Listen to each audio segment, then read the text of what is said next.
Welcome and welcome back to Mahakali tarot Anirban YouTube channel. Shiv Shakti के messages लेके आया हूँ। ये मेरे हैंडमेड ओरेकल कार्ड्स है। तो अगर आप ये रीडिंग देख रहे हैं तो ये छोटू सा रीडिंग आपके लिए है। मैं अभी देखूंगा शिव शक्ति आपके लिए क्या मैसेजेस दे रहे हैं। ये रीडिंग कोई रिलीजन बेस्ड नहीं है, क्योंकि सोल का कोई जेंडर एंड सोल का कोई रिलीजन नहीं होता है मेरे हिसाब से। तो अगर आप ये रीडिंग देख रहे हो तो ये आपके लिए एक मैसेज है। दरअसल मुझे ऐसा लगता है कि universe every time through videos, through your dear ones, या फिर थ्रू अ बुक और अ म्यूजिक कुछ ना कुछ साइन देते हैं। तो अगर आप एक इंट्यूटिव पर्सन हो, आप बिलीव करते हो कि हाँ यूनिवर्स कुछ ना कुछ मैसेजेस हमेशा देते हैं एंड कलेक्टिव गाइडेंस के ऊपर अगर आप बिलीव करते हो तो definitely this is for you. Let's see. Om Kleem Dakshina काली के नमो। शिव शक्ति आपको क्या मैसेजेस दे रहे हैं इस टाइम। ओके, पहले दो मैसेजेस आया है। The first message is Shiv Shakti is letting you know to dream big. I think एक अप्रूवल आपको मिलेगा।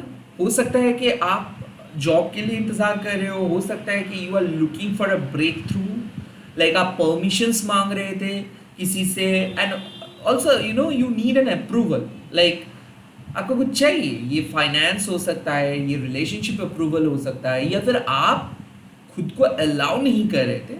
तो काइंड ऑफ मुझे ऐसा लग रहा है कि जो चीज़ आपके सामने अवेलेबल नहीं था वो अवेलेबल हो जाएगा।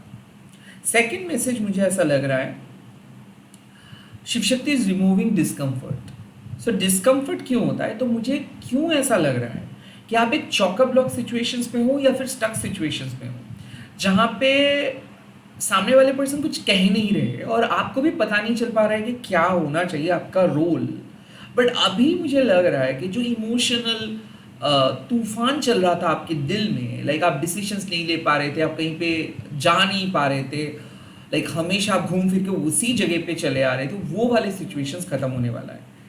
ऐसा क्यों लग रहा है number 10 and number 42। So these two card suggest कि हो सकता है कि आप एक ऐसे फेज में हो लाइफ में जो बहुत नया है आपके लिए। हो सकता है नए जॉब ज्वाइन किए हो and then you are stuck. हो सकता है नए रिलेशनशिप पे आए हो देन यू आर स्टक। या फिर हो सकता है कि आप कुछ नए चीज़ के बारे में ढूंढ रहे हो, कुछ कुछ इंफॉर्मेशन ढूंढ रहे हो, एंड दिस मैसेज सजेस्ट कि आपको अभी जो डिस्कम्फर्ट हो रही है ना, आपको अभी जो कुछ नहीं मिल रहा है और उसी के कारण जो तनाव है ना, वो तनाव खत्म होने वाला है बहुत जल्दी। एज इफ मैं ये भी देख सकता हूँ कि कोई किसी के फैमिली हेल्थ लेकर आप बहुत ज़्यादा दुश्चिंतित थे एंड वहाँ पे भी उनका गुड हेल्थ हो सकता है। एज इफ हो सकता है कि आप एक स्पिरिचुअल लॉ को फॉलो करते हो बट वो नहीं हो पा रहा था आपसे, मेडिटेट नहीं कर पा रहे थे, लाइक कंटिन्यूअस कुछ काम करते हो और आप नहीं कर पा रहे थे वो काम, आपका ध्यान भटक गया था and you are getting back to your root basically. किसी जगह पे लौट भी आ रहे हो आप। ऐसा हो सकता है कि आप बहुत दूर चले गए थे एंड नाउ आपको ऐसा लग रहा है कि नई जगह पे आके भी आप सेटल नहीं हो पा रहे हो and now you are going to decide कि हाँ आपको कहाँ पे रहना चाहिए। ओके, और क्या मैसेजेस।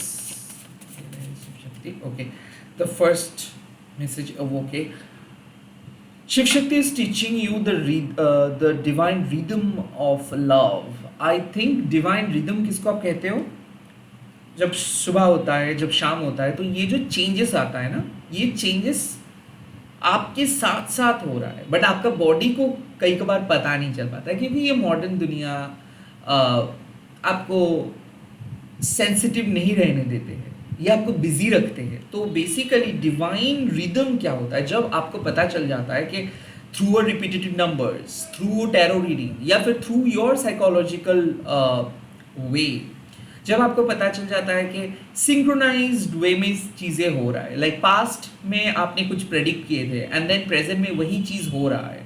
सो ऐसे सिंक्रोनाइसिटी आपको देखने को मिलेगा। ऑल्सो एक क्रिएटिव फ्लेम, तो हो सकता है कि आप एक ट्विन फ्लेम में हो सकता है कि आप एक ऐसे रिलेशनशिप में हो जहाँ पे आप कुछ नहीं कहते हो, एक ऐसे जॉब में हो जो आपको पसंद हो रहा है बट आपको पता नहीं चल पा रहा है कि क्या ये फ्यूचर है, क्या आप अपने सोल पर्पस लेके आगे बढ़ोगे। दिस इज द कार्ड आपको कह रहे हैं कि आपको चिंता करने का जरूरत नहीं, जैसे जैसे आप ग्रो करेंगे वैसे वैसे आपके सोल पर्पस भी आपको लेके चलेंगे। You are not without your soul purpose, so like आप अपने सोल पर्पस के साथ हो। तो ये एक ऐसे सिक्योर जवाब है कि आपको चिंता करने का जरूरत नहीं है कि आप टिक पाएंगे कि नहीं, बिकॉज आप जैसे जैसे ग्रो करेंगे यूनिवर्स भी आपको उसी तरीके से आगे लेके जाएगा। सो ऐसा लग रहा है कि you are being lead and by universe and you are being protected. Okay, trust way you are being lead. कुछ ऐसा डिवाइन कनेक्शंस आप क्रिएट करने वाले हो ना बहुत जल्दी इस प्रेजेंट सिचुएशंस पे। लाइक आपको पहले लग रहा था कि ये सब बकवास है, कुछ भी यकीन नहीं हो रहा था आपको, बट धीरे धीरे ऐसा होगा, लाइक चीज़ें ऐसे टर्न होगा, 360 डिग्री टर्न होगा, टेबल टर्न होगा, कि आपको ये यकीन हो जाएगा कि हाँ ईश्वर का हाथ है, हाँ यूनिवर्स आपको एक ऐसे जगह पे लेके जा रहे हैं जो आप पहले नहीं सोचे थे। सो जो भी हो रहा है ना इसका एक डिवाइन रिदम है, एक डिवाइन फ्लो है। जो चीज़ हुआ है वो आज आपको यहाँ पे लेकर आए हैं, और जो चीज़ आज हो रहा है वो आपको सही जगह पे लेके जाएगा। सो इस रिदम को आप मत भूलिए। किसी के पास पर्सनल पावर नहीं होता है, और कोई भी कल क्या होगा ये एग्जैक्टली बोल नहीं सकता है, बट हाँ जो हम समझ सकते हैं वो है डिवाइन सिंक्रोनाइसिटी। और वो क्या है, वो एक फ्लो है। जो पास्ट आपको जो सिखाते हैं उसी के बेस पे आप मॉडर्न प्रेजेंट में डिसीजंस लेते हो, और जिस तरीके से आप डिसीजंस लेते हो उस डिसीजंस मेकिंग एबिलिटीज आपको मदद करेंगे फ्यूचर में डिसीजंस लेने में। तो आप बदल नहीं रहे हो, आप सेम पर्सन रह रहे हो, सिचुएशंस बदल रहा है, बट आपके जो स्पिरिचुअल इंटीग्रिटी है, जो डिवाइन फ्लो है, वो आपको एक स्ट्रॉन्ग पर्सन में बदल दे रहे हैं। I getting my point. Divine rhythm कुछ ऐसी चीज़ नहीं है जो आप जिसके लिए आपको एक बहुत बड़े साइकिक बनना है। नो, एक सेंसिटिव एंड एक क्रिएटिव माइंड होना चाहिए जो हर चीज़ को कनेक्ट कर सके, हर पजल को कनेक्ट कर सके, कोई भी मिसिंग पॉइंट ना दिख सके। सो आई थिंक आपके लाइफ में कुछ ऐसे घटना, कुछ ऐसे इंसिडेंट हो रहा है जिसके पीछे एक रीज़न है, एक साइक्लिक ऑर्डर में हो रहा है। और अगर आप थोड़ा सा भी आप चीज़ों को पीछे से देखना स्टार्ट करते हो तो आपको पता चल जाएगा कि आज आप जहाँ पे खड़े हो 5 साल पहले आप सोच भी नहीं सकते थे कि आज आप यहाँ पे रहेंगे।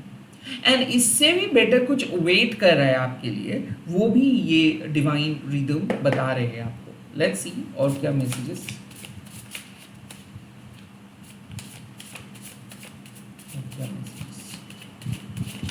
Okay, the final message of this reading, oh my god, Shiv Shakti is telling you about a new beginning. Shiv Shakti is giving you a creative force and a fertile ground from which life emerges or begins. So definitely this card suggests कि एक difficult end हुआ आपके life में और अब आप छलांग लगा रहे हो एक नई जगह पे। वेल आपको कोई आइडिया नहीं है कि आप किस तरीके से लाइफ को समझेंगे, बट यहाँ पे जो मैसेज है कि एक ऐसे फर्टाइल ग्राउंड में आप जा रहे हो जहाँ पे छोटे छोटे एफर्ट्स आपका पे ऑफ होगा। सो जो आप सीखे हो, जो चीज़ को आप बहुत स्ट्रगल करते हुए सीखे हो, आज वही विजडम आपके फ्यूचर में काम आएगा। सो मैं डेफिनेटली एक चीज़ कह सकता हूँ इस टाइम पे कि कुछ ऐसा नए स्टेप आप लेने वाले हो, कुछ ऐसे नए तरीके से आप अपने जीवन को देखने वाले हो जो बहुत आनंददायक होगा। आई फील कि you are a true leader. हो सकता है कि आपके कुछ साइकिक क्वालिटीज़ आप कह सकते हो जो डॉर्मेंट पोजीशंस में थे, जो आप समझ नहीं पा रहे थे, और अब आपके अंदर जो वो पावर है, जो क्रिएटिव पावर है, जो साइकिक पावर है, वो आप फील कर पाएंगे। आई थिंक आपके ड्रीम्स, आपके देखने का नज़रिया, या फिर आप अपने ईगो को तोड़ के जो वर्शंस को आप क्रिएट कर रहे हो, आई थिंक वो आपको समझ में आ जाएगा। दिस रीडिंग सजेस्ट कि आप एक फिलोसोफर बन रहे हो, लाइफ का एक थीसिस और एंटीथीसिस आपने क्रिएट किए हो, एंड इस टाइम पे ये न्यू स्टार्ट के लिए आप शायद समझ नहीं रहे थे कि कब आपको नया स्टार्ट लेनी चाहिए, कब आप कि लाइफ में वो नए शुरुआत होगा। क्योंकि you are so puzzled perfect बनने के चक्कर में, या फिर ऐसा हो सकता है कि एक सिमिलर पैटर्न को फॉलो करने के चक्कर में आप भूल गए थे कि you really need to upgrade something. So मुझे ऐसा लग रहा है कि आपका जो सपना है वो साकार होगा, और आपको शिव शक्ति कह रहे हैं कि बड़े सपने देखो, क्योंकि you have got that ability, और आप समझ सकते हो डिवाइन रिदम को। जिस डिवाइन रिदम आज आपको यहाँ पे लेके आए हैं, वही डिवाइन रिदम आपको लेके जा रहे एक नए स्टार्ट, एक नए शुरुआत की तरफ। और वो नए शुरुआत कैसा हो सकता है? Could be possible pregnancy, could be possible new marriage, could be possible new beginning, but I think you are meant to get a big news in life. You are meant to get a life changing opportunity at this point of time. एक ऐसा opportunity, एक ऐसा gift, एक ऐसा मौका आपको मिलेगा जो आपका जिंदगी बदल देंगे। So ऐसा हो सकता है कि आप बहुत ही डर रहे थे, स्ट्रगल कर रहे थे, and at the same time आप एक सर्वाइविंग जोन में थे, क्योंकि एक एक छोटे छोटे चीज़ को लेके आपको 10-11 घंटा मेहनत करना पड़ रहा था। और अब आप देखोगे कि चीज़ों का फ्लो सही हो रहा है, you are attracting right thing, you are not wasting time, you are not pushing things, okay, you are gradually welcoming things. तो कुछ ऐसे चीज़ आप वेलकम करने वाले हो, कुछ ऐसे लोगों के साथ आप मिलने वाले हो, कुछ ऐसे सिचुएशंस के अंदर आप रहने वाले हो जहाँ पे आप देखोगे कि हाँ, चीज़ें ऑटोमेटिक तरीके से आगे बढ़ रहे हैं, आपको कुछ और बनने का ज़रूरत नहीं हो रहा है, आपको कुछ चीज़ों के लिए कन्विंस करने की दरकार नहीं पड़ रहा है, आपको सिर्फ ऑथेंटिक रह के चलना पड़ रहा है। So yes, this whole scenario is making you a true leader, an authentic person, and at the same time आप अपने स्पिरिचुअल ट्रूथ को ऑटोमेटिकली रिवील कर पाओगे। All the best, bye bye, take care, thank you so much for watching this video. अगर आपको video अच्छा लगा तो कमेंट सेक्शन पे लिख दीजिएगा जय Shiv Shakti. Bye bye, take care.